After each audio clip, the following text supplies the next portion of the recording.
Stu is the best. It's Hey, he's the best around, and nobody's ever going to let him down. He's the best around. There are more lyrics to that song, right? Or is that it? Come on. Have you not seen the movie? No, it's literally you're the best around. Nothing that ever can get you down. You're the best. You're the best around. You're the best. And then everybody get you down. And then that's yeah. I think that's literally the whole song. No. That's the chorus. Yeah. If I look up the lyrics, are you guys gonna know any of it? Wait, here's a better question. Does it matter? I'm sure you could probably make up lyrics and then I would test you to see whether this is actually real or not. Yeah. There are legit lyrics. Yeah, you're right. Yeah. Like there's a lot of just chorus though. Yeah, it's the same chorus over and over, but there's that little, I don't know what do you call it, like a bridge where it's like the victory repeat. That part. Yeah, there's that part too, but then there are like legit just like verses to this song. So yeah, so shout outs to Joe Esposito.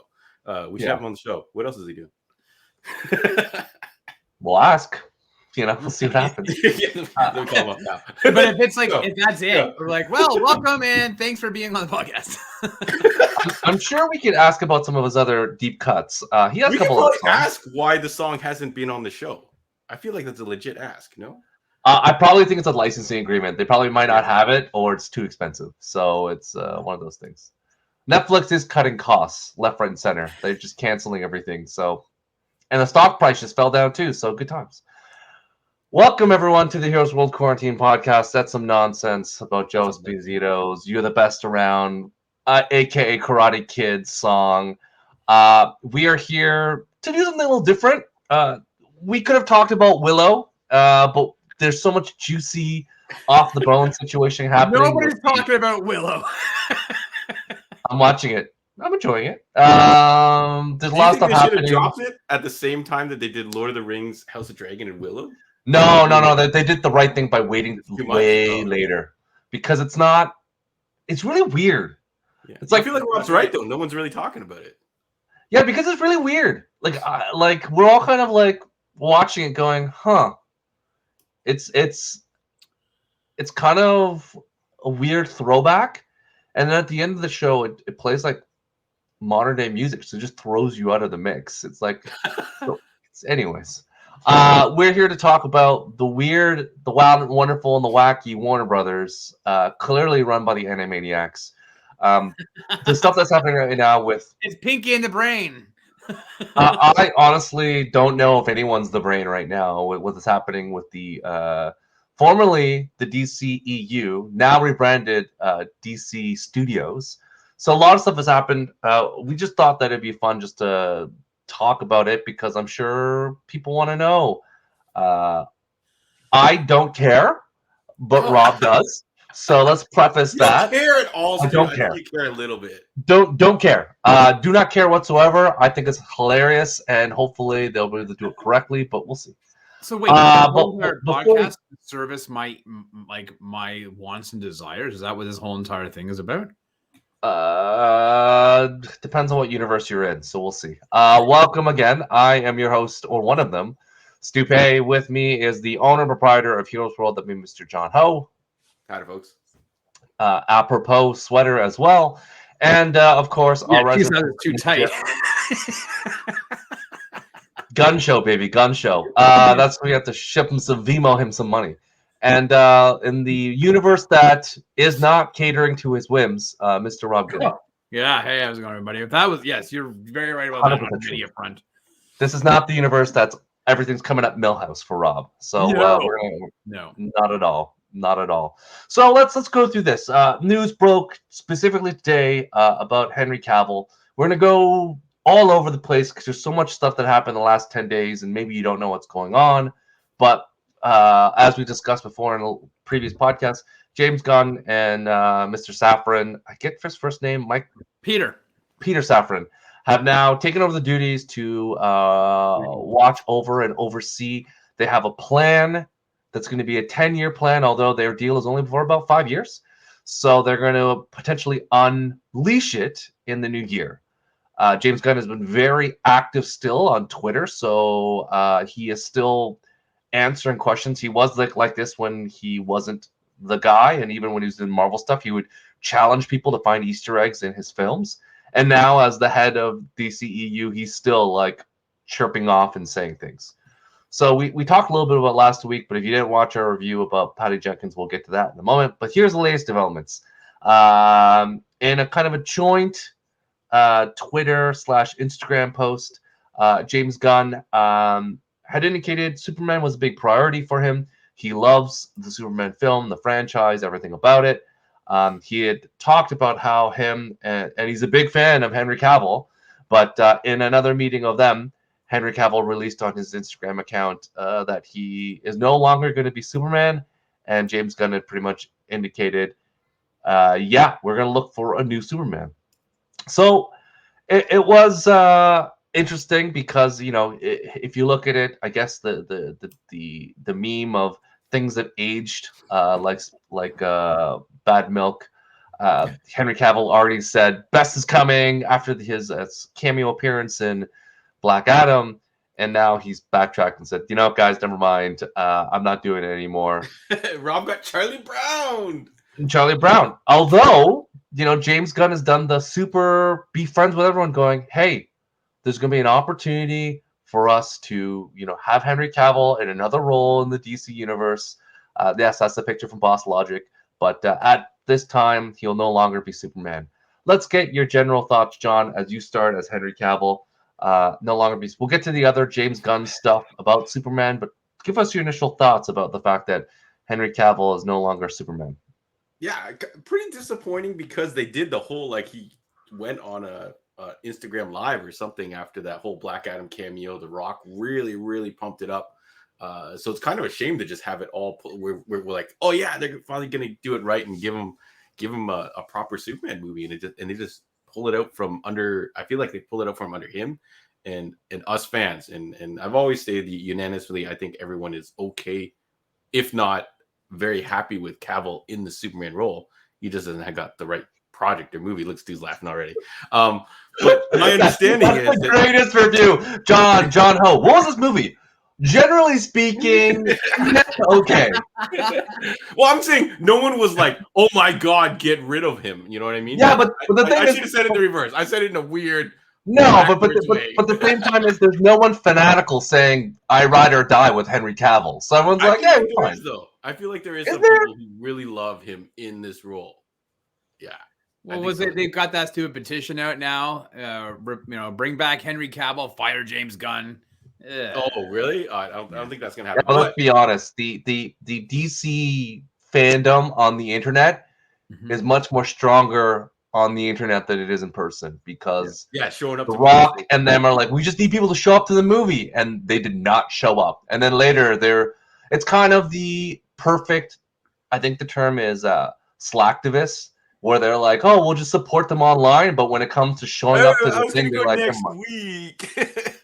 You know, I was going to go, John, to watch the movie, but the way they mistreated Henry Cavill, they don't deserve my money. I'm not going to go anymore. You're like, oh, that's found a copy online. I don't really feel like going outside my COVID. In protest, I will not go this week. You know, what they could have done is they could have bought the tickets and not went, but, you know, that was too much 3D chess for them. So, all right, John, I enjoy your revisionist history. Rob, how about you? What are your thoughts? Listen, I was on record. I was very excited that he was coming back. I like Man of Steel. I do. I think it's a good movie. I always said that I wish he wasn't so morose and sad in the Snyder movies, the BVS and Justice League. I was really excited. I was like, okay, cool. We're going to get a proper Man of Steel 2 or whatever they're going to call it. I was happy that he was going to be back in the role because I think he embodies the role quite well. He seems to be he enjoys the character outside of his portrayal. Like he seems to really be pumping that fan service up, and he's a nerd. He's a gamer as well, right? So I think he really enjoyed the opportunity to be in that. And he released that statement, as John says. And then in yesterday's Instagram post, he goes, I was told by the studio in October to go ahead and release it, and now it's not happening. And, I'm sorry, it sucks. And I feel, you know what? I feel really bad for him. I do. Like, I do feel no, I do. I do feel bad for him because like you're all right. Well, you might not, but I do. And so, I wish I could mute you.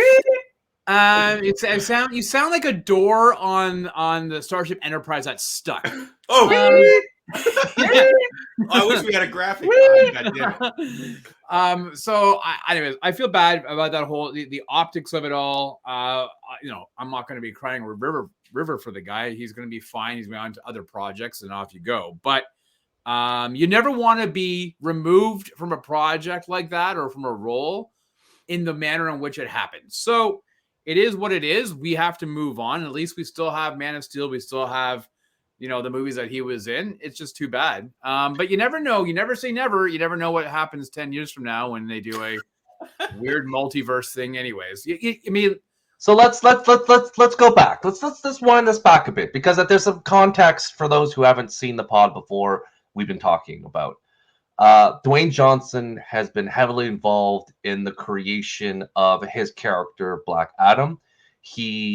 Full disclosure, his production company, $7 production or whatever it is, who is run by his ex-wife, Danny Garcia, is Henry Cavill's manager. Yeah. So there is a little bit of like conflict of interest in terms of this. He has always been in the line of like, I gotta get Henry Cavill money and whatnot because he intrinsically profits from this. So right. Dwayne Johnson pretty much wants that. Henry Cavill at this standpoint, based on many of rumors, is not the most excellent person to work with, which has led to just difficult situations and him not being hired for things because, frankly, he's a tremendous actor, but the attitude allegedly is not great. So therefore, he's been not in many big things, which is why he went back to The Witcher on television to kind of rebuild his reputation, which happened. Then after season 2, he's like, or 3, I'm out. Hoping that this movie would come into it. The Rock, apparently, in one of the articles that we were talking about from the Hollywood Reporter, strong-armed Walter Hamada, who had a plan in about doing this Crisis on Infinite storyline with Henry Cavill, bringing him back slowly in that storyline. But The Rock is like, nope, I gotta have Henry Cavill in this, and basically strong-armed and said, Henry Cavill is showing up in my movie, Hell or High Water. It is what it is. This is the cameo. Yeah, every article is like strong-armed or muscled his way, or like The Rock being The Rock. It's The Rock's engine. So, Humberto Gonzalez has reported that Henry Cavill got $250K for his brief appearance in Black Adam. He also got another $250K commission, while also going to Danny and The Rock for his now deleted scene in The Flash. It was also like a after credit 2-second scene. So all in all, he got an extra $500K. Thanks for your golden handshake. I'm out. So he still got some money. The Rock, as we know, did not congratulate James Gunn as he took over the position. He has been stern and basically saying Black Adam 2 is coming out. We are going to do a Hawkman movie. We're going to do a Superman movie, all knowing that, again, surprise, surprise, his production companies would be involved and he'd be executive producing all of that. So there's a little bit, again, conflict of interest. It's interesting that he also, a report came out from Puck and as well as other reporters talking about how Dwayne Johnson allegedly leaked some documents. The director was also reporting that misleading profits, calculating like it was 2006 DVD, Blu-ray, and digital sales as a, like, oh, we're gonna make money. Look at how much you make from digital, like from the physical sales of the Black Adam. Like, we're not gonna lose. They're cooking some numbers. They're cooking it up. Well, allegedly, we're not gonna lose $100 million. We're gonna break even. We're fine. We're gonna keep on. We're gonna retool and move forward. So all that in context with The Rock doing things and looking like it's coming down to not moving forward those movies, John, do you feel that this is The Rock's coming, like this is his fault at this standpoint? Because he pushed them to push this movie out with how he wanted it. We did a review. We're all kind of questioning the decisions and doing that giant thing at Comic-Con, also a big giant thing at Times Square, and like paying for all those people to watch the movie. Like, what are your thoughts on this other side of things? Yeah, to almost use the analogy that it seems like he's strong or powerlifting his way into making this movie a success. Do you think like this movie would have had as big a budget, or you think he got it like pumped up? Like this is one of DC's Black Adam is one of DC's more expensive movies, right? And I never This is would have. typically what all the Marvel movies are made. So if you're gonna go, we want the same type of return. Yeah. You would say, hey, Marvel spends this much, typically between 160 to 250, and you guarantee X return. It's not, the accountants would be like, yeah, just do what Marvel does, and that's fine. All blockbusters are kind of in that same ballpark. I don't think that's the problem. Yeah, I think he had compared it to like Captain America: First Avenger or something like that. But it's kind of weird because it's not a great look on the, like I feel like it's starting to backfire on him. Almost, I don't know if you'd call it an arrogance or something. Something is amiss. I feel, and the way that Rock is handling it, and the whole kind of the divide. I guess he just either was seriously just trying to will his way into this happening, because I feel like if he was actually on board with the rest of DCU, like the other movies and stuff coming out, he would have known that, hey, you know what, this might be it. This might be the movie you get. And nothing else is happening, so he's kind of overselling it. So I don't know. It's a really weird look for The Rock, I find, and I want to root for him. I was a big fan of his in the Fast and Furious franchise and stuff like that. But stuff like this coming out is getting kind of dicey. It's getting a little weird on his rep, right? Rob, what are your thoughts? If we're just talking with The Rock, it's interesting. You said he didn't congratulate Gunn or Safran when they were appointed as co-CEOs, I guess, of DC Studios. And it's not just the studios. I mean, they have a huge hand in a lot of things going forward: television, video games, and everything else like that with those properties. I saw a report. Now, you mentioned Humberto Gonzalez. This guy has been like a scooper or a reporter for years and years and years. He's got a pretty solid track record, and I actually quite enjoy. I've followed him for years and stuff like that. He came out, I think it was today, it might have been yesterday, but I think it was today, and he was like, they asked him to film a cameo for Shazam 2, and he was like, nope, not going to do it. And so to counter John's point about, like, I'm surprised that he's not, and I'm paraphrasing John when he just said, wanting to support these other things. It makes no sense. Like, if you are putting yourself out there saying that I'm willing this DC universe in, I'm going to be doing this, and then you're asked to do a cameo for Shazam 2, which Shazam is obviously tied to Black Adam, and your production company is one of the producers of the Shazam franchise, why you would not want to be part of that is mind-boggling. Yeah, be a team player, right? Yeah. So this, it's almost like I'll take my ball and go home type thing. This whole entire mess, I think, when you throw The Rock in and you look at everything that DC has been doing for the past 15 years, and you throw The Rock stuff in, and you start to realize just how much of a snow globe effect Warner Brothers / DC is. They just shake everything up and let's just see what happens, and they've had no direction. When we talked about the Black Adam movie in our review, I said, you know what? Maybe $7 Productions are the ones that are going to be carrying the torch forward with this new Warner Brothers Discovery CEO, David Zaslav. I had said maybe that's what's happening. Obviously, I was wrong. Zaslav had a whole different idea in mind, but I guess I fell victim to The Rock's campaigning or brand marketing or whatever, thinking that he had this vision that his production company was going to go set forward this new path for DC. And I think in retrospect, like now that I look back on what's happening now, I'm kind of glad that it's not. But yeah, it really shows how much of a mess everything is at DC right now. But I think, to your point, The Rock is, I guess, it feels weird because I don't know how to say this without sounding terrible, but him and Ryan Reynolds are their own entertainment ecosystem. Yeah, he's a Ryan strong Reynolds brand. does, He's a strong does brand. the brand, but I think the difference between Ryan Reynolds and right now with The Rock is that Ryan Reynolds has been successful in a bunch of different ventures outside of production. Like he is doing the Mint Mobile, owning a professional soccer team, the tequila, like an advertising company, and an actor. So he's still doing that, and then supplementing that with a few production things. The Rock is full in on the movie production world and doing that, and that's what he feels that he's most competent in.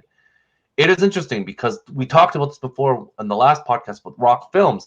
He does very well when it's a low budget and it's a very Rock specific film. And when you kind of move outside that scope, and no disrespect, maybe the money is and the production is too much.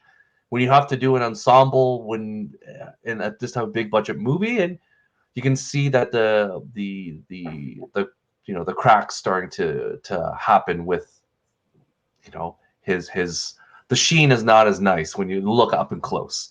So I think at the end of the day, he had a good track record. It just shows really how desperate DC was because Marvel, their shareholders were just like, look at Marvel's just cranking out money, and DC was so desperate to like, we need to make that type of money immediately and just sign up people.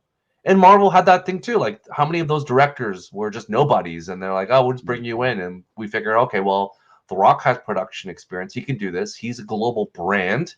He'll bring people to the seats. And I think we discovered that his reach is not the same level as some other actors. And clearly, as we've discussed, the only person left that can bring bums in seats is Tom Cruise. Everyone else is kind of like, do your best. Has anyone from Marvel been as big a star as The Rock before going to the movie, though? Like, maybe ScarJo? Or, like, Downey Jr., I think, wasn't as big as he is. I think now, right? I think they've done the job of bringing people in midway and building them up. Yeah. Like kind of like on their upwards trajectory already, right? The Rock was already kind of at this high, even though I think we could have a whole episode debating whether his movies are good. He's the peak of the hill. He's not peak of the mountain. Like, he's the best of that type of Rock style movies, but he hasn't really shown the propensity to like make $1 billion outside of the Fast and the Furious franchise. And we make all these jokes about, and we're guilty. We talk about The Rock, the whole joke about the Rock Viagra, like he bring in a franchise, like, and he'll fix it. But I think that we've discovered that you need a franchise for The Rock to cut. He just can't do it on his own. Whatever product he pitches or he builds his own franchise, it doesn't tend to work. He did Rampage. He did Skyscraper. He did a lot of movies, but none of them had traction. It is truly, you need to find an established film and then throw him into it to work. But also he had issues with that franchise, and now we're seeing that kind of like that rubbing was my the wrong way, John. Again now, right? Yeah, do you think at this reclamation project, John, if he went back to show up at the very end of Fast and Furious and be like, no, Vin, we're all right, let's sort this out, blah, blah, blah, will that do anything for him?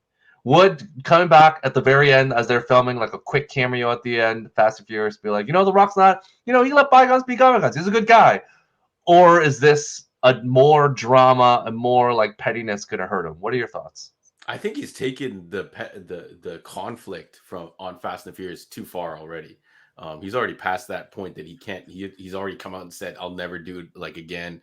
And then Vin Diesel had that really awkward, weird tweet talking about his, family and kids and all that stuff, Uncle Rock or whatever the hell they call him. Like, it's already gotten too awkward. But I think The Rock showing up at the end of whatever Fast and the Furious is would be very similar in impact to Henry Cavill at the end of his Black Adam. So, if they could somehow kiss and make up, I'm sure it would mean money for Fast and Furious. Rob, your thoughts? Well, yeah, I think John's right. I think fans aren't going to care if they see The Rock show up for a cameo. That he'd probably film on a green screen and make it look like he's talking to Vin Diesel, just like they did in Fast 7 or whatever. But here's something I wanted to ask you though: is that The Rock comes in and he throws his people's elbow all over the place, knocking out Warner executives, and I'm going to take over. I'm going to do all this, and that, and here's Black Adam.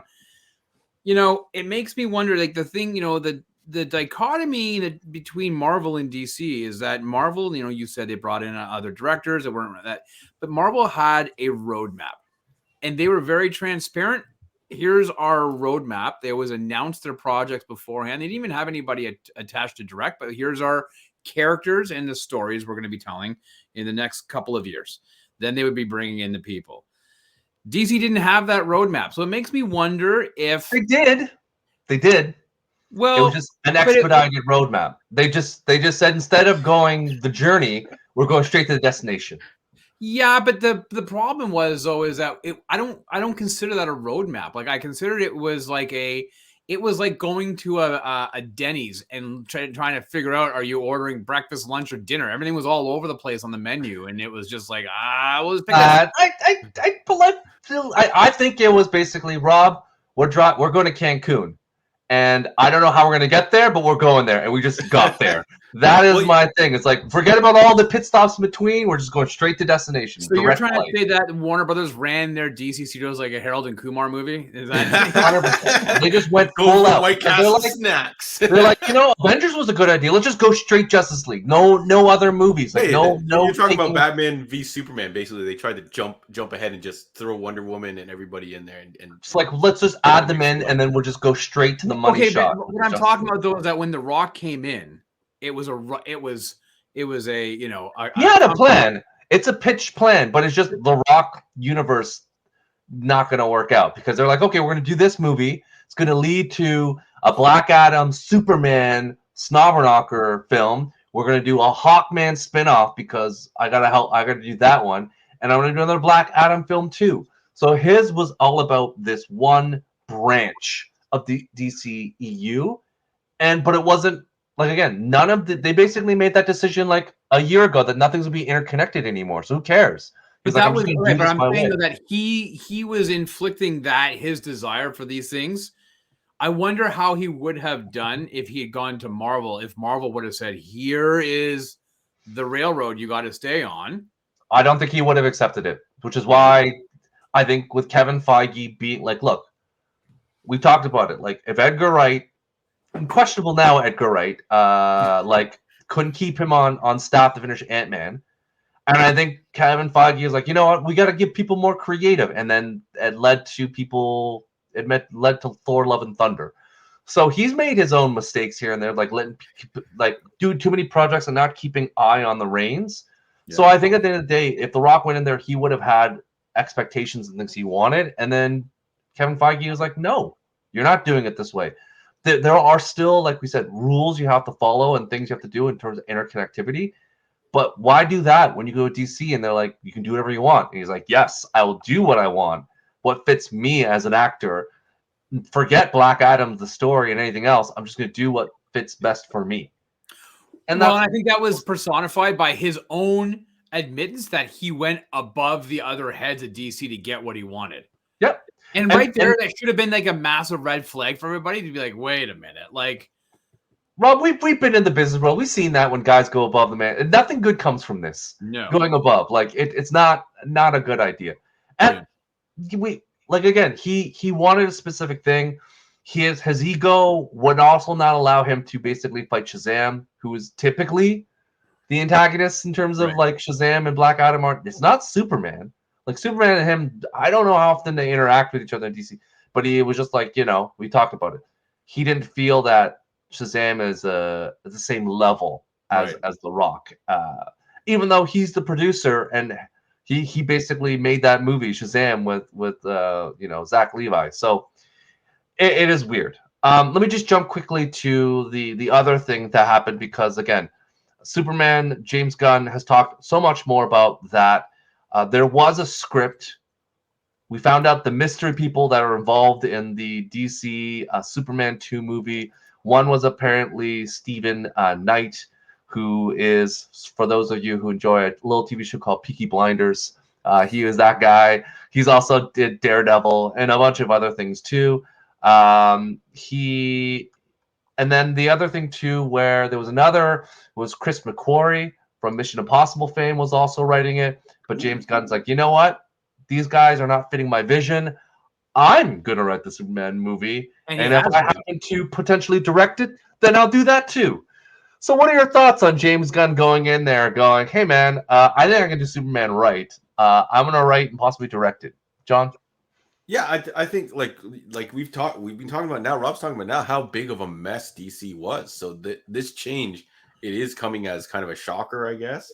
And it's not a great look for DC, but I think this is like what they have to do. And I think in the article you sent me, the treatment is that it's going to be a younger Superman, which I think is a good go-to. Like one of their most popular things that they ever did is Smallville, right?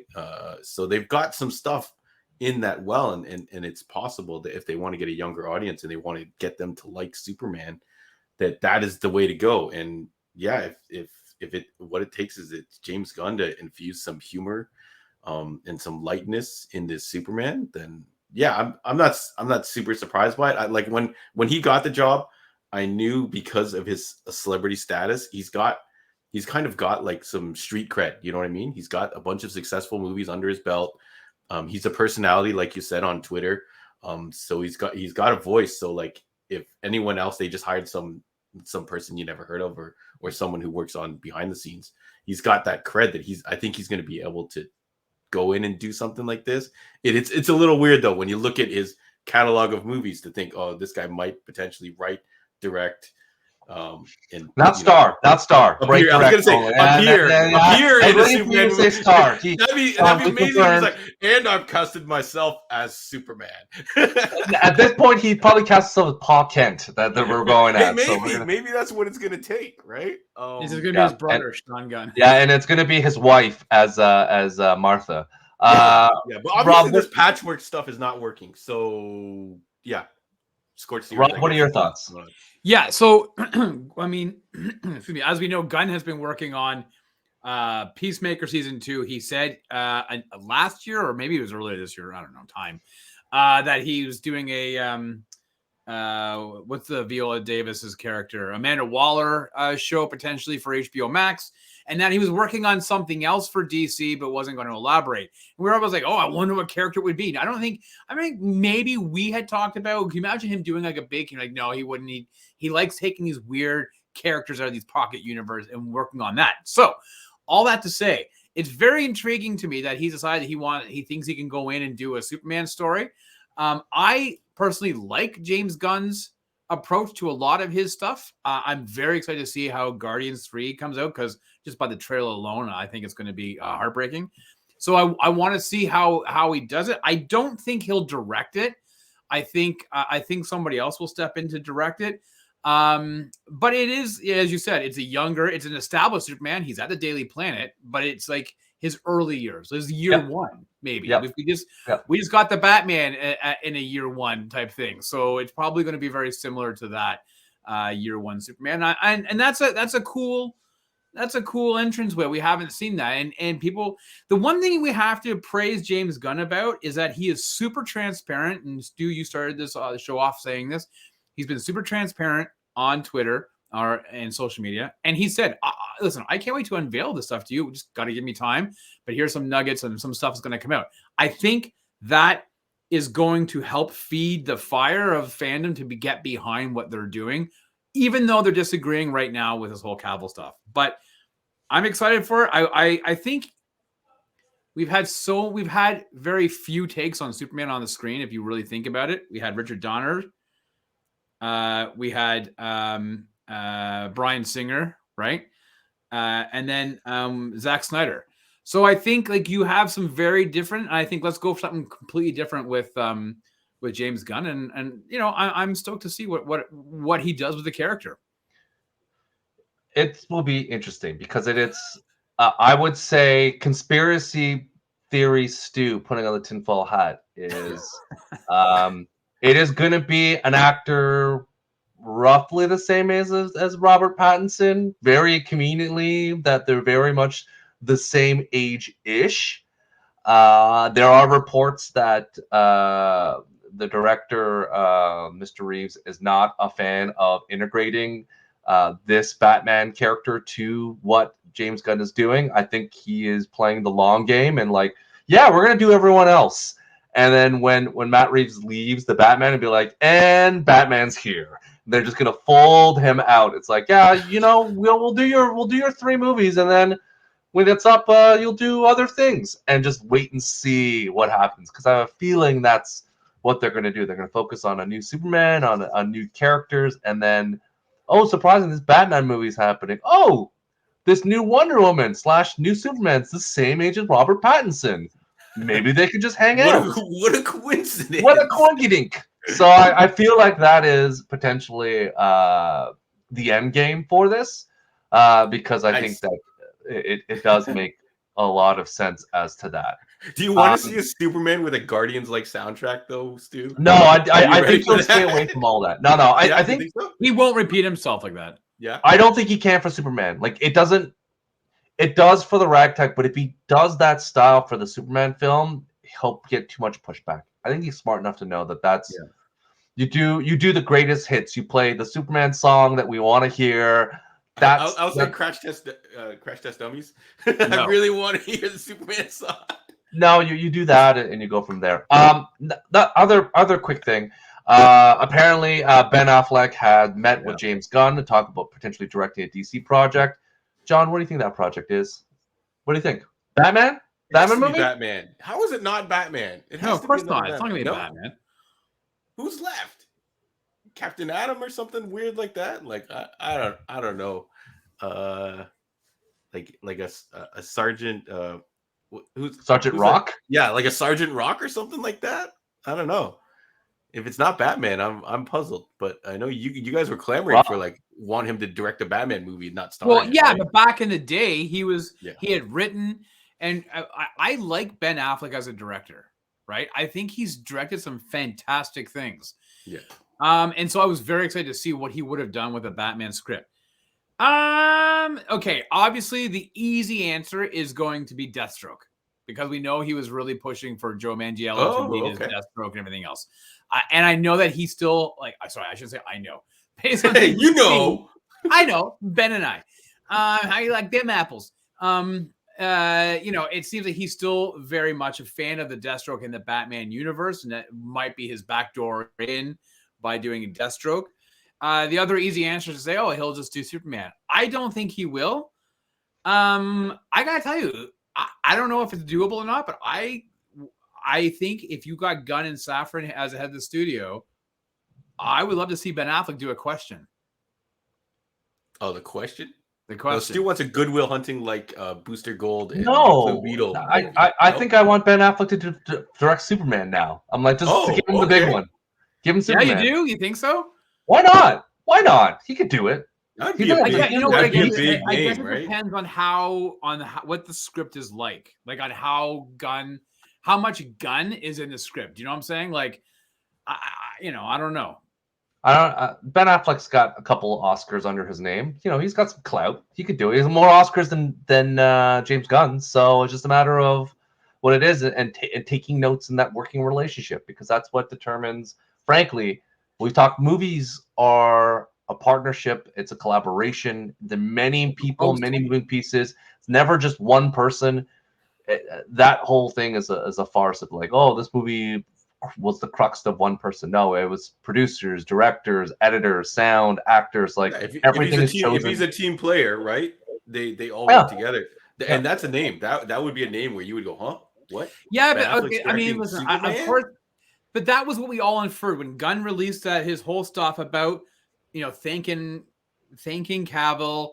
I'm writing Superman, and we have met with Ben Affleck on some. Like, here's some other piece of information. I always think, well, there's a reason why you're putting that out there, right? He's just a nice guy. Just like he said Patty Jenkins was nice. Right. Didn't offer her a job. She's just nice. My instinct was to think, oh, he's saying that Affleck has met for Superman. But it's kind of John's business tip. He's like, universally she's met okay. She's a nice. Nice. It was okay or ecstatic about her portrayal of Wonder Woman. Other news that came out, we talked about Patty Jenkins last week. She retorted the reports that her treatment was. So now it's a he said she said situation about who walked away from who. There's a lot of different comments around about how she's not moving forward. I think there was a report I was reading. I showed you John from The Wrap. Jenkins ability to take notes or not became central focus, with the rap spilling the beans that the contentions back and forth between Jenkins and Warner's Michael DeLuca, with her sending him a Wikipedia link of the definition of a character arc. So that was probably problematic. I was saying the surefire way is to basically she submits her script and she says, I don't want to budge on anything. She gets fired, but she gets to tell her story of I walked away because they didn't believe in my creative vision. It's a win. I guess it's not necessarily a win-win, but you come out looking. I don't. Yeah, but the evidence is there. Wonder Woman 84 exists, so the evidence is there that she trashed. It's as I joked, the J.K. Rowling situation. She got too much power, and without anyone in check, she went off the rails. I'm sure Patty Jenkins, with notes, Wonder Woman was fine, like with a little bit of direction support. But when she got to do everything she wanted, just like Taika Waititi and Thor, Love and Thunder, too much Taika, way too much Taika. Like we love you, Taika, but like. Too much. Too far. You done turned it too high. Yeah. It was too much sugar. You gotta bring it down a bit. yeah. Like that Simpsons with like sugar. It's like tell me to stop. It's like a whole thing of sugar and a little bit of lemon. Yeah. It's unfortunately that's the thing. So she has. I don't think she's had anything. Well, we know she hasn't had anything done since Wonder Woman 84 because our Cleopatra movies. Done. It's DOA, right? It's done. Nothing's filming. No pictures. Her because she was trying to push it because she's like, oh, I got a Rogue One movie or a Rogue Squadron movie to do. Anyone know anything about Rogue Squadron anymore, Rob? Have you heard of anything? Clear that off your schedule. Oh, she brought that up in her statement this week. Oh, I'm still working on it. They said, can you come back and do it after? I needed to focus on Wonder Woman 3, and they asked me to come back. So it's still in production. Like it's a mess. It's like watching an episode of like Temptation Island and the dirty laundry is everywhere, right? Like it's just a mess, man. And I don't know, like it makes me really wonder. Listen, we're rolling into hard to believe into 2023 pretty soon, and we've got 3 movies coming out next year, and it's kind of like, do they matter? Like we have 4. You got Shazam 2 coming out in March. Mm-hmm. You have in June is The Flash, and that might be used to reboot everything. But then you've got Blue Beetle in August. Yep. And then you've got Aquaman 2 in December. And it's kind of like, let's take Blue Beetle and maybe move that to the side a little bit because I think that's probably... No, this is a wipe. All of it's gone. And that's my follow-up question. So that's a great point, Rob. And I'll direct it back to you. James Gunn's got to get rid of everything. He's got to wipe it all clean, and he can't keep anything. And as much as the 3 of us really enjoyed season 1 of Peacemaker, Peacemaker's got to go too. He cannot keep Peacemaker because that show is tied to Suicide Squad, which is tied to the other Suicide Squad, which is tied to the Snyderverse. You can't get around it. So is he a hypocrite if he's like, the James Gunn stuff I'll keep around, including, of course, his wife, who is also part of this DCEU. But Rob, what do you think? Like, can he survive by keeping these things in, or does clearly has to be brand new? Everything is gone. The next thing we announce is the future. Yeah, but I guess though I question though is his Suicide Squad? I feel like it's so far removed.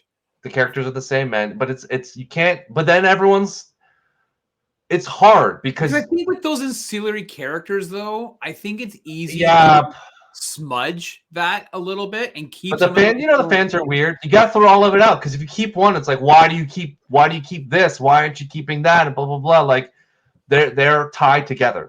So you're saying it has to be all or nothing? Yeah. Yeah, and it doesn't look good if you're like, oh, I'm going to keep the show around that under my control, even though it's connected to the other one and my wife's on it. Keep that character, like they got to get rid of everyone. Start from scratch. Everyone is got to go. She showed up in Black Adam. Yeah, she's like, got to go. Yeah, that's true. I forgot about that. That's true. I forgot about that.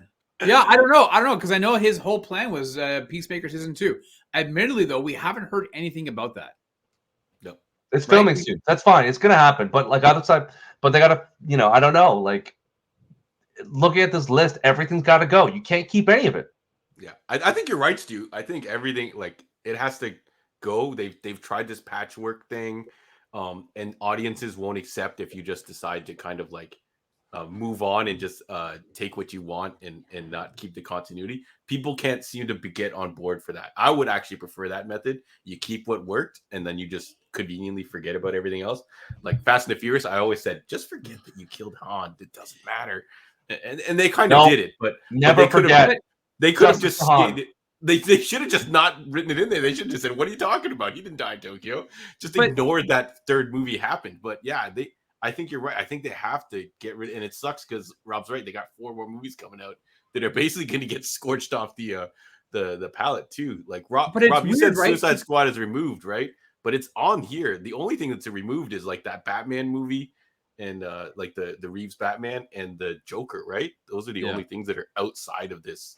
Right. This but it's like you weird can get away with the Batman movie, but you can't get away from Peacemaker because it's part of the DCEU. Right. But it's weird though because you have like in the Flash movie, we know Ben Affleck's film cameos. Michael Keaton's supposed to be coming back.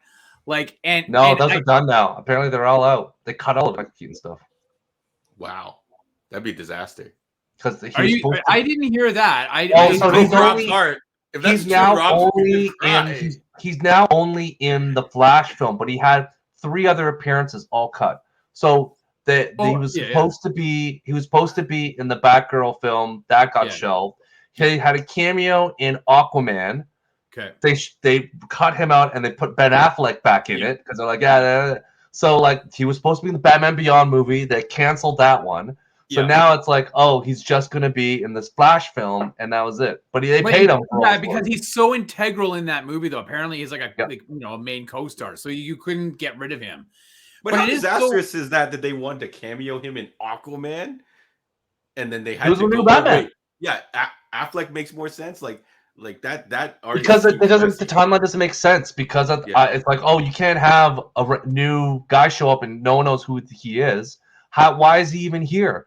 Well, so I think a lot of it had to do with Batman does not fit into that world that currently exists at all. But it is weird. Like I said, we're going to be going to these movies, and knowing that they don't mean anything. Anything that they say, any.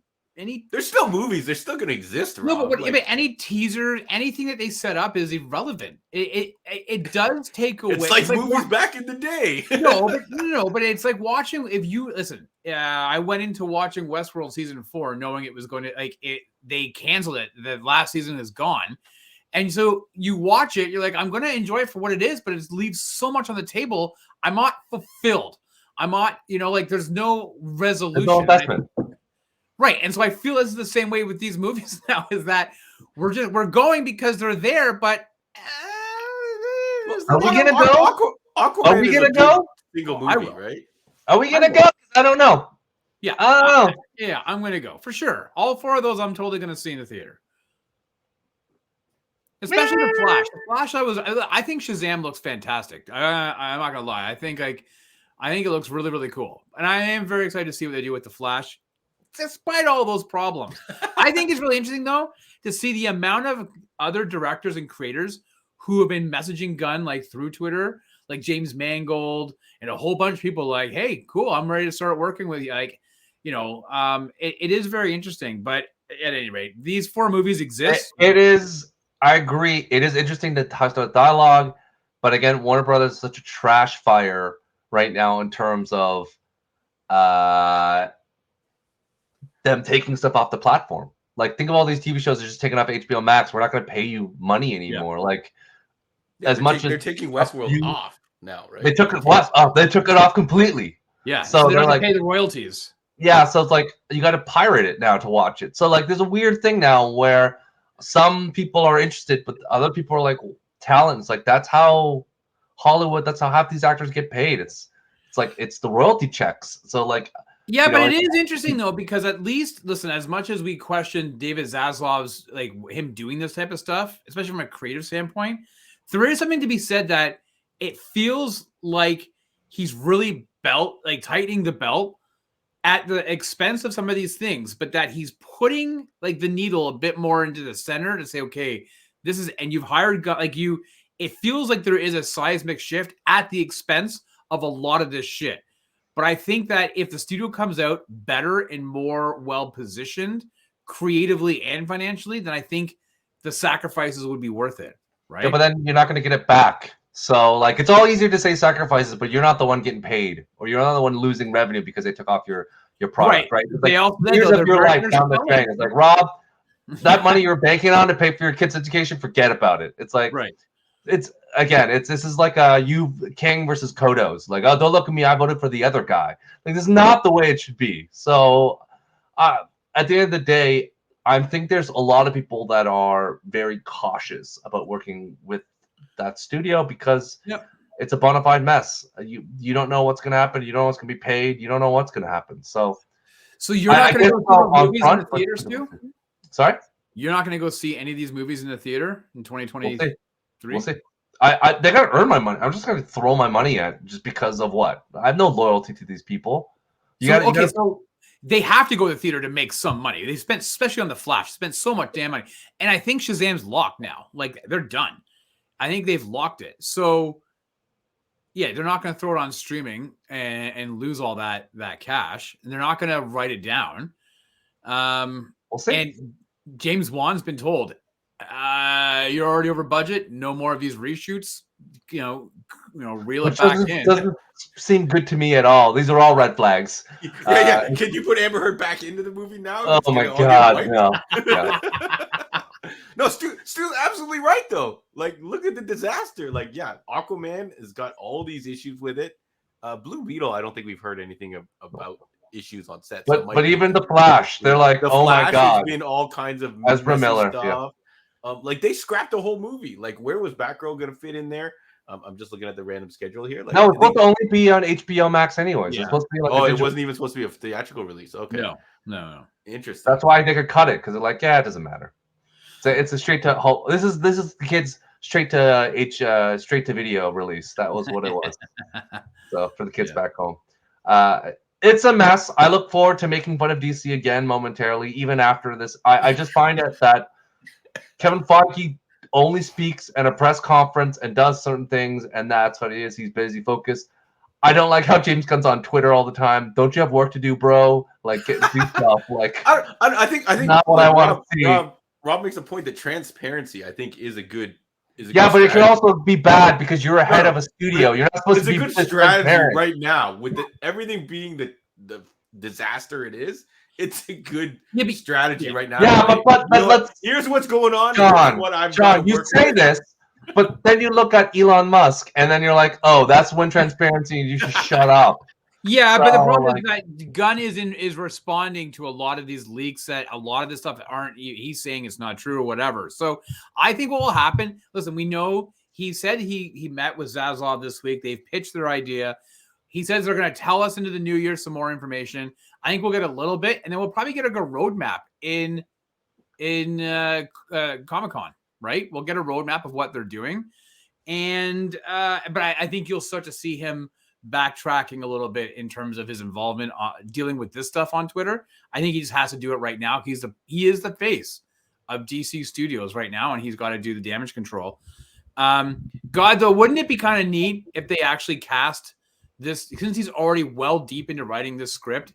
Maybe he's already on his second draft. Who the hell knows? If they cast Superman and have that guy film a cameo for the Flash movie, since they are using that. No, they have to eradicate all this, Rob. We've been over this. No, but if we're using that movie, this Flashpoint movie to reboot. No. You got to get it all out. You got to throw it all out. Well, they also have to stop with that formula of we tack on this thing at the end of whatever movie we're doing now. It becomes the advertisement lead up hype machine for the next movie. It's backfired every time on them. Like, not every time, but this most recent time in Black Adam, it just super backfired on them, right? So last thing before we jump, I was wrong. Stephen Knight. Stephen Knight did not do Daredevil. Other last thing, Henry Cavill, if he's not going to come back, but let's say if James Gunn was honest and like, yeah, you come back as someone else. Do you have a character that you would want Henry Cavill to be in the DCEU? Like it just shows up as someone else. Do you have anyone in mind, John?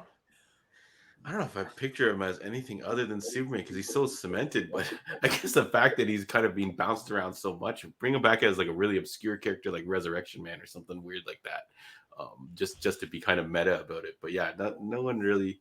I'm trying to think. There's no one left in the big Trinity, unless he plays like a Robin, because Robin kind of snuck into that Trinity at some point in the 80s. That would be something. But yeah, maybe Thomas Wayne. What if he played Thomas Wayne in the Flashpoint Batman? That'd be a neat. Rob, your thoughts? Well, I was gonna say Kilowog because I'm trying to think of somebody you poozer with the massive bulk. But you know what? Him and Ryan Reynolds reunited on the screen. This is gonna be like stupid. But if they're retooling everything, holy shit! Could you imagine Cavill as Shazam? Oh yeah, fight the Rock. There you go. The Rock gets his wish. The Rock's not coming back. The Rock's not coming back.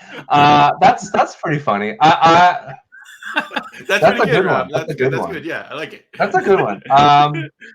Rob, Stu Booster Gold. No. Like honestly, the human target. No, I would think Orion. Like let's go New God. Let's go Orion. Let's put him in a helmet. Wow. Like half the time you wouldn't see him. Like he's just like son of Darkseid. Let's put him in a New God. Like helmet. Yeah, like he's massive and stuff. Anyways, you can put some scars on him, and you're like, oh, who's that huge dude? Oh, it's Henry Cavill.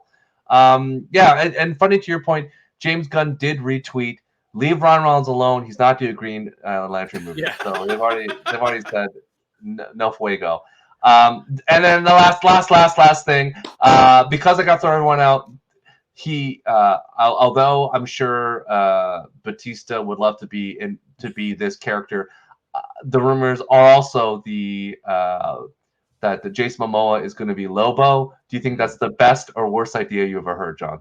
That he's 100% like when you watch Aquaman, you're like this dude with all the tattoos and the hair, and he talks like "Yo, bro," that type of stuff. Like, yeah. Like 100%, he was Lobo as Aquaman. So it 100% works. And if they're gonna scorch everything, sure, bring everybody back as different characters. That'd be the funniest thing ever. Why not? Rob, Lobo, Jason Momoa. Yeah, I think there's got to be a sufficient amount of time in between Aquaman and Lobo, but no, you can just put some back to back. Aquaman 2 December 2023, Lobo December 2025. It's too soon, bro. Just have him out. Yeah, get him, bro. That's it. All right, John, tell us where to find you in the desert of the real and where to find us on the internet. Yeah. Come visit the shop, 8601 Warden Avenue in Markham, Ontario. We have tons and tons of stuff. Christmas is right around the corner. You are out of time. So you can come to Heroes World and get everything you could possibly need. And everyone will be super happy with that. If you can't make it to the shop, you can visit us online, Heroes World online on Facebook and Instagram and our online site. You can order things from there. You can message us from there and arrange shipments or pickups, whatever you need. And if you're listening to this on the audio, if you don't have time to watch this video, check us out on the audio, the Apple Podcast, Heroes World Podcast. Please give us a review. Give us a 5-star review. Write some questions in the review if you want, and we'll take a look at those and use those as show ideas or try and answer them on the show. But thank you, everybody, for always sharing and chit-chatting with us about all this fun stuff. Rob, what's going on the Psychic Show? Well, as John said, you're running out of time. And next Monday, the 19th, just 6 days until Christmas at that point, you can join us live 8:15 p.m. on YouTube, Facebook, and Twitch. We are just kind of finishing off our little Christmas run. We reviewed a few movies this holiday season. We did Bad Santa. We did The Horrible Jingle All the Way. Fantastic Jingle All the Way. And last week we did National Lampoon's Christmas Vacation. But this Monday, you just go ahead and bring your hot chocolate, candy canes, and whatever the hell you want. We're just going to talk about Christmas and all the kind of fun things that we watch and you do, and maybe some of your favorite gifts that you from childhood past. Maybe you got a cool Optimus Prime gift for Christmas in the 80s. So definitely join John and I as we talk about our Christmas experiences and fun, and share yours with us as well. And that's Monday Night Live, 8:15 p.m. on YouTube, Facebook, and Twitch. All right. Well, thank you so much for joining us today. Be safe out there. Have a good holiday if we don't see you again, but we'll be back sometime soon to talk more. Goodbye, everyone. See ya. Take us out.